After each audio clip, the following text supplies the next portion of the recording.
All right, welcome to Bet the Edge. I'm Jay Croucher here with Drew Dinsick. We are recording in the middle of Sunday night football. The Niners are driving to go up 2 scores at the start of the second quarter. Right now, Drew, big Sunday as always. We'll talk about the main takeaways from the Sunday slate and then look at Week 6 openers and talk a little Packers-Raiders, which is a little bit of a downer of a denouement to the weekend. Not the most exciting game, but what was your biggest takeaway from the afternoon and an early slate?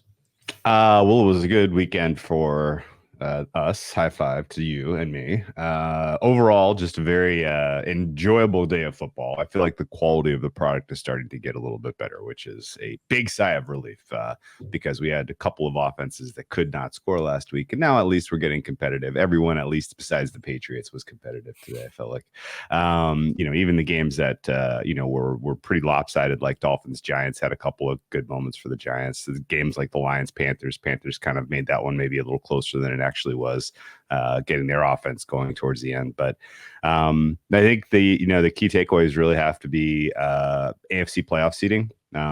Huge result in London for the Jaguars. Number one, setting themselves up for pole position in the AFC South while putting a loss on the Bills, opening the door for the Chiefs, who, if the playoffs started today, would be the hosts of the all the playoff games as the one seed again, same as it ever was. Rinse, repeat. Chiefs. The path to the Super Bowl goes through Arrowhead.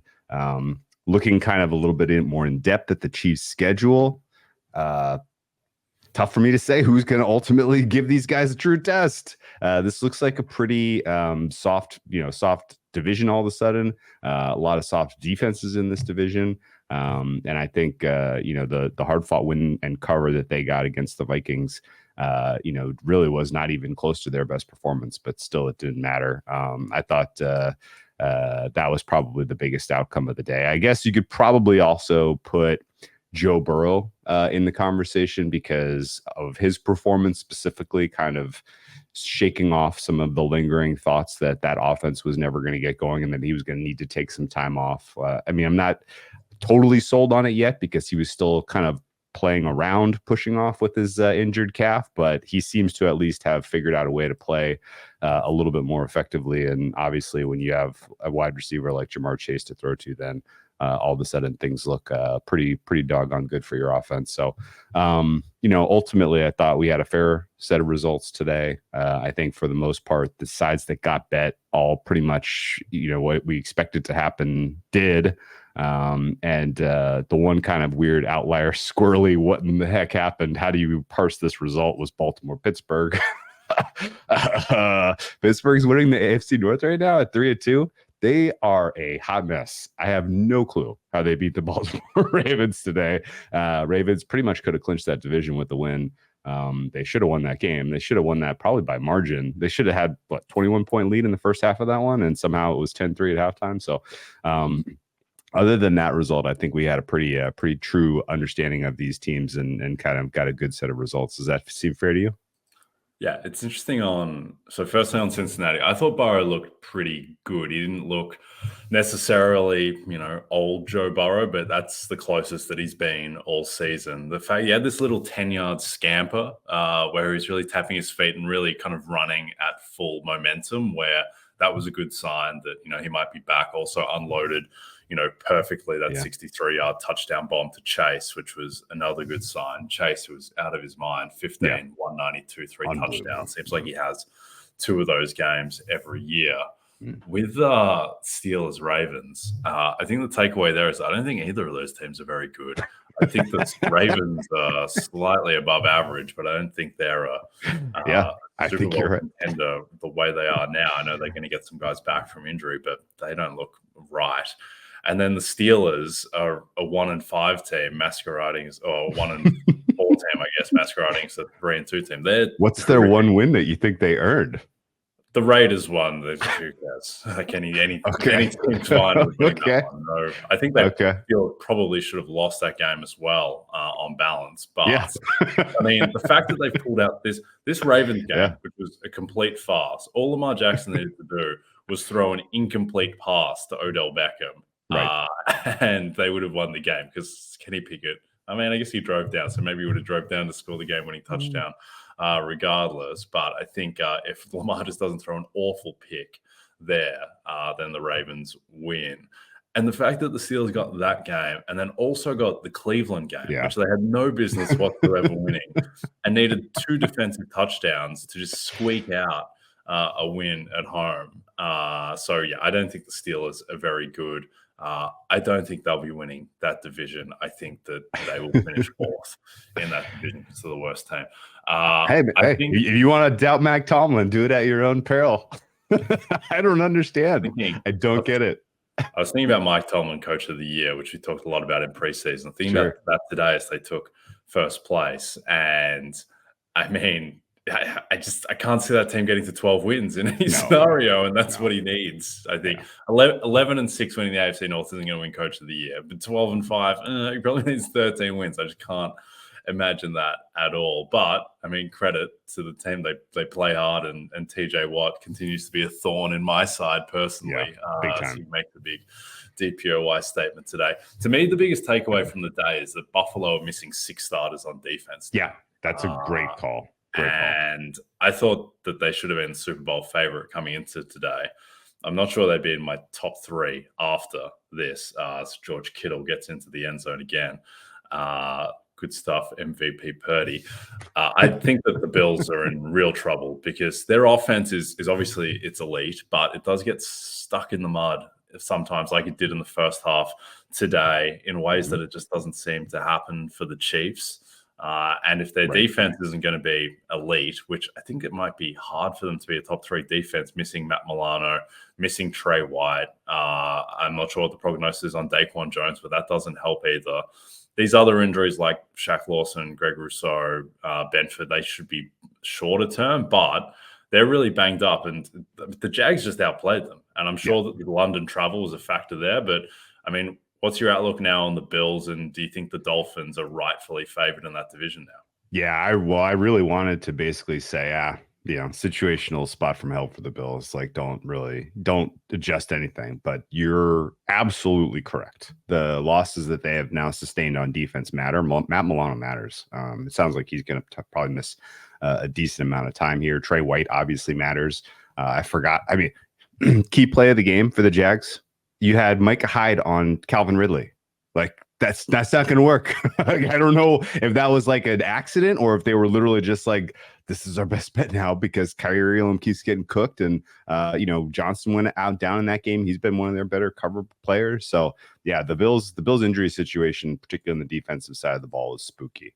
I think that puts a little bit more pressure on the offense, and the offense was one-dimensional today. They got absolutely nothing out of the run game. The entire kind of way that they were reinventing themselves and going to give themselves more balanced look, what we saw against Miami just did not materialize. And I will say that the fact that the Jaguars not only had the travel advantage in a road game, but beyond that they had kind of a concentrated week to really prepare, I felt like that came through. Like, they looked well coached. They looked like everything that they did in practice and the way that they prepared for the Bills team was really just completely dialed in. I mean, Trevor Lawrence probably left 14 points on the field. They probably should have scored 40.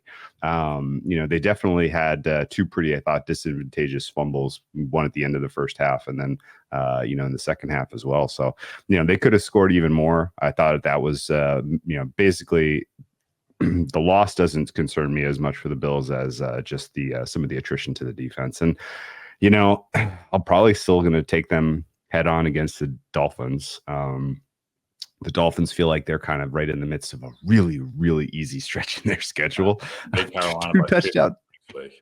Yeah, they're the 2 touchdown favorites again. And realistically, like the score line, I think, was a little flattering for the Giants, kind of being close. Obviously, the pick 6 was a little fluky. I don't really hold that against Tua. But it wasn't a great throw. It wasn't a great throw. He's forcing it, but to turn that into a pick 6 was a little bit fluky, I guess. So, they still have an extremely fast team and good scheme, and they're going to be a tough a tough out for sure. But I would still take the Bills head to head against the Dolphins, even with the injuries they've sustained. But my confidence is shaken. Sure. Here's the issue with the Bills. These are some of the games they still have on the schedule. It's not At good. Cincinnati, which now looks like it's a problem because Joe Burrow appears to be fixed. At the Eagles, at Kansas City, home Dallas, at Chargers, at Miami. And realistic to get a 1 seed in all those games, which are all super intimidating. They're going to be dogs in some of those games. Others are going to be closer to pick. They're probably going to have to go 5-1 in those games to get a 1 seed, which is insane. And so now the fact that Miami is up a game on them in the division, the Chiefs are up a game on them for the 1 seed, and the Bills have to play both those teams, and they play both of them on the road, which is a problem. Yeah. And so I think that the outlook for this team has totally changed. Like, this is a win that they really needed to have, and they didn't really. I mean, they came close in a way because it was close late, but on balance of play, the Jags won that game comfortably. In terms of other games on the slate, we don't need to talk much about Detroit, Carolina, Tennessee, Indianapolis, Giants, Miami, we largely covered. Houston, Atlanta was a strange game overall. It's by far the best Desmond Ridder has ever looked, I think. And the fact that he can get to that level and, for lack of a better term, that he can service Drake London and Kyle Pitts, I think that kind of changes the outlook for the NFC South a little bit. The Saints, very impressive as well. The Panthers are right off and the Bucs were on bye. But CJ Stroud on the other side just continues to look, like a rock solid average NFL quarterback, which is a huge rarity for a rookie. I don't know why they ran the ball so much, but Stroud, he looked the part. Any takeaways from that game? I agree with all your takes. The only thing I can kind of continue to point out, no sacks again for the Houston Texans. Their sack avoidance is like otherworldly. This is a unit. This offensive line is just decimated, and it does not matter. It's incredible what they're doing in terms of kind of keeping their quarterback upright, and that's had a huge factor. CJ Stroud did win a go-ahead drive, which was super impressive. But the main takeaway, I think, is Ridder does have signs of life. He saved his job, certainly. I mean, I don't think there's any realistic chance now that he has enough consecutive negative performances that they go away from him. I think they're going to let him ride out the season. And I think I like Ridder at home a lot better than I like him on the road. And I think, if you're kind of rubric of, am I going to bet the Falcons this week? Number one, the market entry was important last week because it kissed pick and it ended up hitting squarely in the middle with the 2-point win. If you got in at the right time, you got a winner. If you did not, you are, you're stuck, wishing that there was, one more point scored. But all told, I think Atlanta will be an interesting kind of the market doesn't really have a huge appetite for them on the road, and probably will be bet at home. Yep. Yeah, they're a strange, very underwhelming team overall. Yeah. Before we get to some of the other games and look ahead to week 6, a reminder, Bills Mafia will be out in full force this Sunday night when Josh Allen and company take on Daniel Jones and the Giants in Buffalo. Coverage of the game starts at 7 p.m. Eastern, only on NBC and Peacock. I look forward to our NBC colleagues cooking up a marketing campaign for that one. Have opened 14.5-point favorites. Last game I want to quickly touch on. Sure. Kansas City, Minnesota. Justin Jefferson looks like he's pulled his hamstring. It looks like he's going to miss some time, which upends the offensive player of the year market a little bit. We'll probably talk about that during the week. It's now, for me anyway, it's McCaffrey and Tyreek Hill, and then a significant drop-off after that. But I think the main takeaway here, just from a betting perspective, is that Patrick Mahomes should just be plus 200 to win MVP. He was masterful again, just cooking the Vikings. Didn't have Travis Kelce for a section. The way that he iced the game was just vintage Mahomes. Yep. I still think he is it's not saying much, but I think he's an outlier, just a clear tier 1 quarterback by himself. And now his team standing is starting to kind of reflect that. So I think that he should just be the clear favorite for this award. Drew, we talked about it earlier in the week, but with the Chiefs, their schedule upcoming, I mean, Denver in prime time, Thursday night, home Chargers at Broncos. After this stretch, I think Mahomes is just going to be plus 150 in the market, and this is your last chance. Yeah, we are in lockstep there. The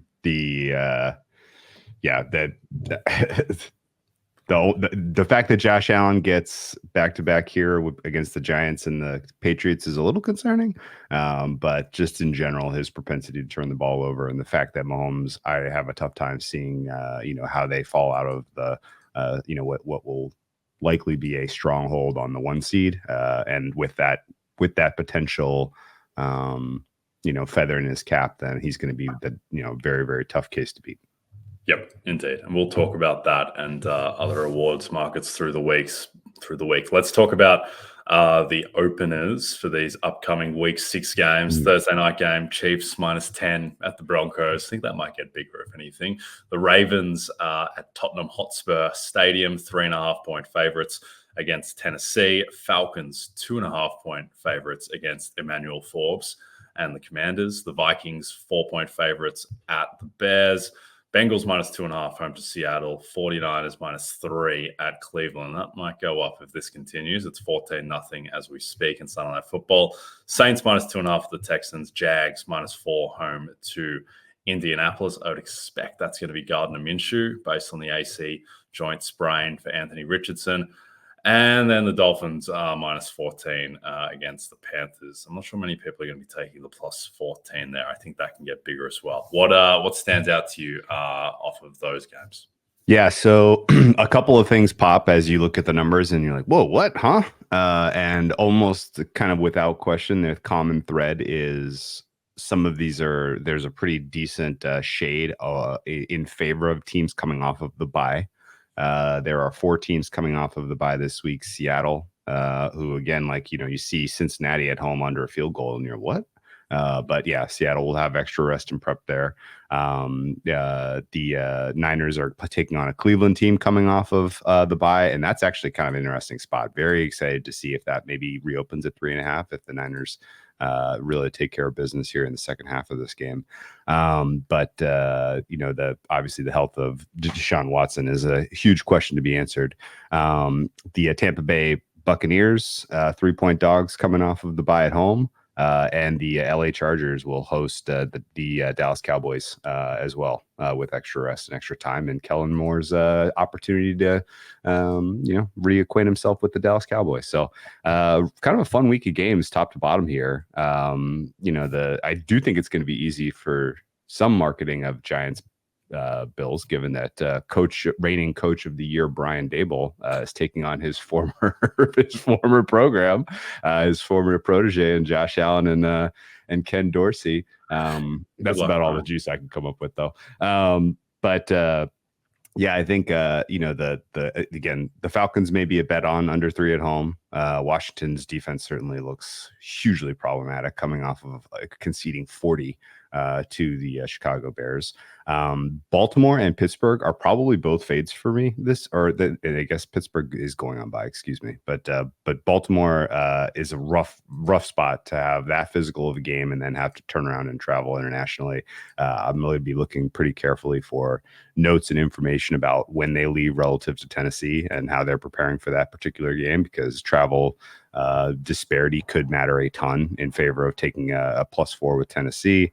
And then, certainly what in the world do you do with the New England Patriots here? I know that that's a soft market right now because, we still have to talk about Raiders and Packers week 4, and, that the injuries and performance could shape how that ends up looking. But boy, oh boy, there's very, very little to take away from the Patriots in a positive sense. And, this team now that's coming off 2 very, non-competitive games, really, which is uncharacteristic of Belichick and company, and really don't know how you fix what you have going on with Mac Jones right now. So that I'm most interested to see how some of these markets are shaped after the rest of these week 4 results are in the books. Yeah, I mean, it kind of feels like at the moment the 3 worst teams in football are the Panthers, the Giants, and the Patriots. and the Cardinals maybe kind of falling back into that group, and the Bears may have left it just with the upside that Fields has shown us the past couple of weeks. To me, the two that stand out, well, really the one that stands out is I think the Bengals should be at least a field goal favorite home to Seattle. And I understand the rest component, and I think for rest is hard to kind of visualize in your mind how that plays out on the field. But if you want help visualizing it, just watch the first 5 or 6 drives that Buffalo had against Jacksonville, where they had to travel this week and the Jags didn't. And I think that had to have contributed a little bit because they played like they were jet lagged, and the Seahawks will probably play with a bit more energy than Cincinnati because they didn't have to play football this week. But at the same time, even saying that, I think it was pertinent how much Seattle struggled on offense against the Giants in that Monday night game, and they didn't look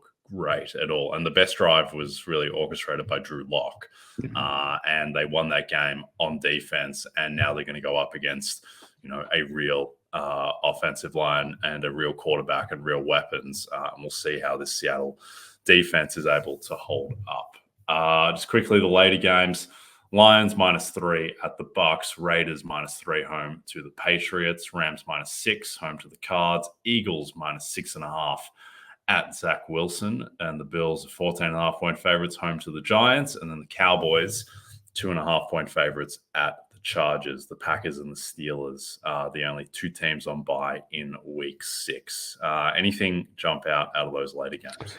Yeah, interesting spot for Philadelphia. Philadelphia obviously had to travel west. They played, I thought, of one of the more impressive halves of football we've seen from them this season in the second half today against the Rams. I was kind of sweating that one. I felt like way later than I should have because they left a ton of points on the field. But Jalen Hurts looked amazing.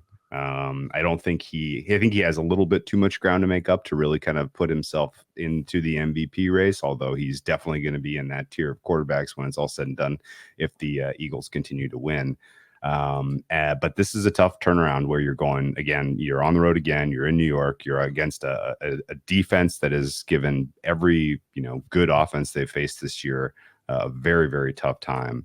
I think the fact that is under a touchdown on the road is interesting to me, but certainly Philadelphia's offense is starting to find its form, and I'm excited to see how that carries on. I think you put Arizona in the right tier of sort of the bottom in terms of team rating, particularly as unimpressive as their defense was today.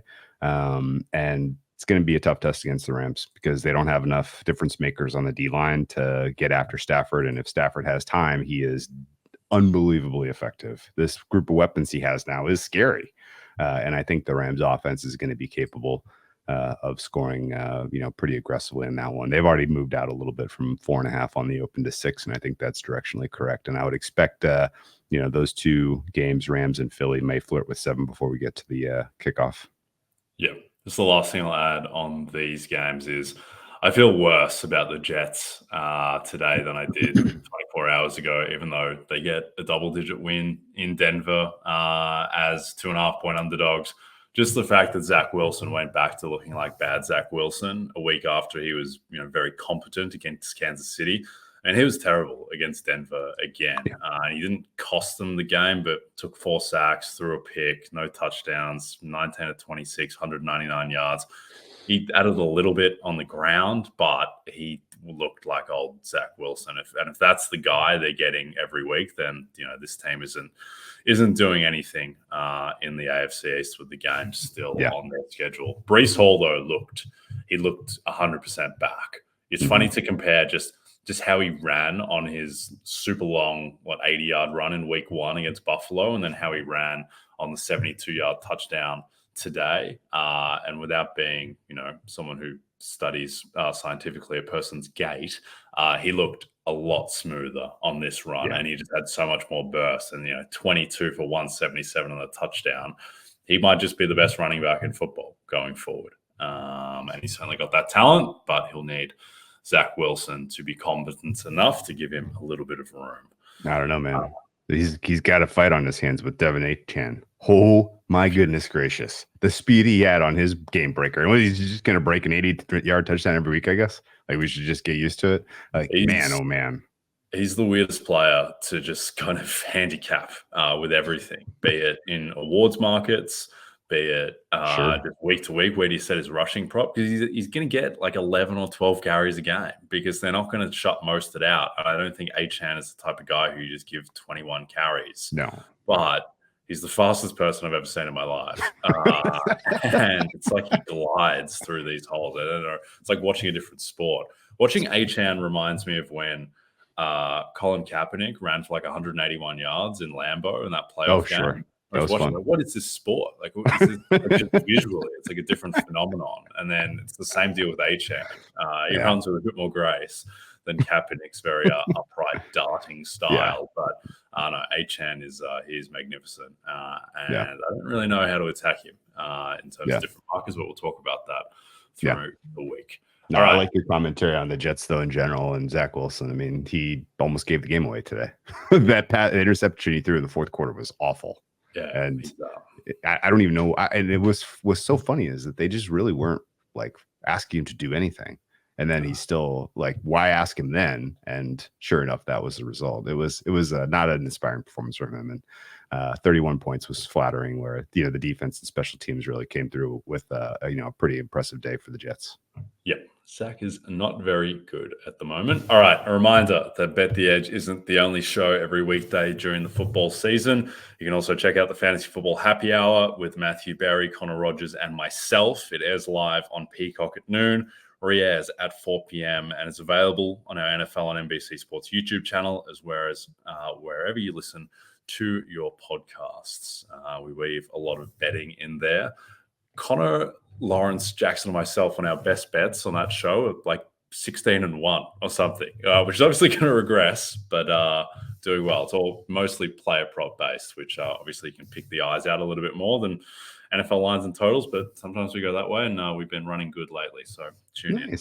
All right, Raiders, 1.5 point favorites home to the Packers. The total is 45.5, and the injury report is just littered with big names. Jair Alexander, Aaron Jones, questionable. Davante Adams, questionable. What's your breakdown of this one? Yeah, you said it. So these teams are, I guess, up between the two of them. I have more concerns about the Raiders' injuries just because they're a thinner team. They don't really have a ton of options in terms of backfilling. And even beyond just the guys who we know are going to be out, it's tough to say, is Jimmy G at a point where he's gotten enough reps back under his belt that he's going to be, the kind of high efficiency version we saw in the first couple weeks, or is he going to be more like what we saw against Pittsburgh, which was less impressive? And so with Davante Adams potentially either limited or unavailable, I think that has me pretty uninterested in backing anything positive with the Raiders, because the Raiders defense, I think, can still get exposed, even though Aaron Jones is dealing with the hamstring and is questionable, and just in general, Jordan Love might not be good, but I do think that the Packers probably have a little bit more upside in here than I think they have more upside than the market does. I would have made this game around to pick them, and that's mostly just because outside of Max Crosby, I'm pretty down on this Raiders defense. And Packers have youth; they have an offensive line that can deal with Crosby, I think. So Jordan Love, unless he literally, makes the game-breaking mistakes in this one, I think is going to have an opportunity to get the win. I didn't bet this game mostly because of the uncertainty around the injuries. If Jair Alexander is not playing and Davante Adams is, all of a sudden I feel pretty silly having any kind of stake in the Packers. So that's kind of where I'm on the sidelines. Yeah, I feel like the Raiders are a very kind of known commodity at this point, if they're healthy, which is they're 1.5 points worse than the average team on neutral, that type of range, I think, where the offense is going to be competent enough because Jimmy and Davante Adams and Jacoby Myers give you a certain floor. And then on defense, it's going to be Max Crosby and pray for rain. There's just nothing else there. And that's just kind of what the team is. It'll be a functional offense and a bad defense.